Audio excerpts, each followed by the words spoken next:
தொடங்கியது முதல் T20. ஆரம்பமே அதிர்ச்சி. அடுத்தடுத்து 10 பெனால்டி ரன்கள்.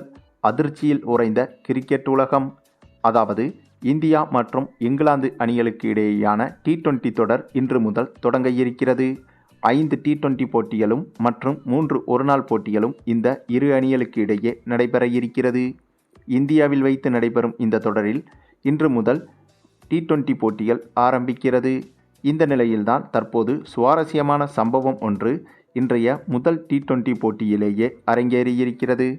ஆமாங்க, இந்த போட்டி தொடங்கி முதலில் பேட்டிங் செய்த இந்திய அணியில் சஞ்சு சாம்சனும் நிதிஷ்குமார் ரெட்டியும் சூப்பராக விளையாடி வந்தனர். அப்போது சரியாக 11வது ஓவரை இங்கிலாந்து பவுலர் அதில் ரஷீத் வீசி வந்தார்.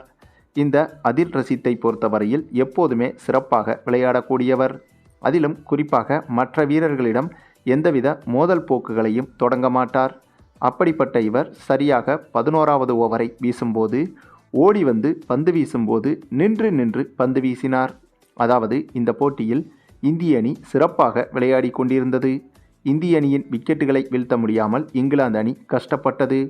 இந்த நிலையில்தான் இந்திய மைதானம் சுழற்பந்து வீச்சுக்கு சாதகமாக செயல்படும் என்பதால் அதில் ரஷீத்துக்கு ஆரம்பம் முதலே நிறைய ஓவர்கள் கொடுக்கப்பட்டது. அதாவது இவர் வீசுவது இந்த போட்டியின் 11வது ஓவர் தான். ஆனால் இதற்கு முன்பாகவே இவருக்கு 3 ஓவர்களை கொடுத்து முடித்திருந்தார் இங்கிலாந்து கேப்டன் ஜாஸ் பட்லர். அப்படி இருந்தும் கூட ஒரு விக்கெட்டை கூட கைப்பற்ற முடியாமல் திணறி வந்தார் இந்த அதில் ரஷீத். இதனால் இந்த 11வது ஓவர் தான் இவருக்கான கடைசி ஓவர். ஏனென்றால் T20 போட்டியில் ஒரு பவுலர் 4 ஓவர்களுக்கு மேல் பந்து வீச முடியாது. ஆக இதுதான் இவரின் 4வது மற்றும் கடைசி ஓவராகும். அந்த ஒரு காரணத்தாலோ என்னமோங்க இந்த ஓவரில் எப்படியாவது ஒரு விக்கெட்டையாவது வீழ்த்திவிட வேண்டும் என்று வித்தியாசமாக பந்து வீசி வந்தார் இவர். நம்ம அஸ்வின் வீசுவார்ல, ஓடி வந்து ஒரு செகண்ட் நிறுத்தி அப்படியே பந்து வீசுவார். ஆக அதே போல வீசுகிறேன் என்று கூடுதலாக ஒரு சில வினாடிகள் நிறுத்தி பந்து வீசினார் இவர்.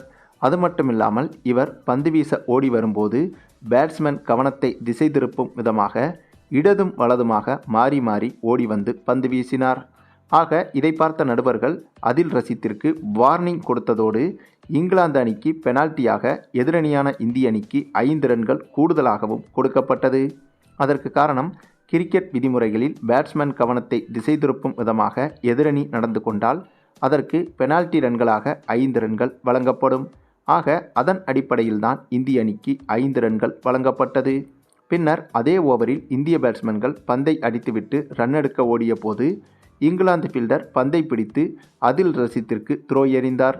அப்போது பந்தை பிடித்த அதில் ரஷீத் எதிர் திசையில் ரன் அவுட் ஆக்குவதற்கு த்ரோ எறிந்தார். ஆனால் அந்த பந்தை விக்கெட் கீப்பரும் தவறவிட அந்த பந்து பவுண்டரிக்கும் சென்றது. அப்படி பவுண்டரிக்கு சென்ற அந்த பந்து திடீரென காணாமலும் போய்விட்டது. கிரவுண்ட் ஸ்டாஃப்ஸ் எவ்வளவோ நேரம் தேடியும் அந்த பந்தை எடுக்க முடியவில்லை, அதாவது கண்டுபிடிக்க முடியவில்லை. இதனால் அதற்கும் 5 ரன்கள் பெனால்டி ரன்களாக இந்திய அணிக்கு வழங்கப்பட்டது. இதற்கு காரணம் கிரிக்கெட் விதிமுறைகளின்படி மைதானத்தில் பந்து வீசும் அணியினரால் பந்து காணாமல் போக நேர்ந்தால் பேட்டிங் செய்யும் அணிக்கு 5 ரன்கள் கூடுதலாக வழங்கப்படும். ஆக இந்த 2 விஷயங்களும் ஒரே நேரத்தில் ஒரே போட்டியில் ஒரே ஓவரில் இந்த மேட்சில் நடந்தது என்பது உலக அதிசயமாக பார்க்கப்படுகிறது. ஆகவே இந்த இரு அணிகளுக்கு எதிராக தொடங்கிய முதல் T20 போட்டியிலேயே, அதாவது முதல் T20 போட்டிக்கான வார்ம் அப் மேட்சிலேயே இப்படி நடைபெற்ற இந்த சம்பவம் பெரும் பரபரப்பை ஏற்படுத்தியுள்ளது.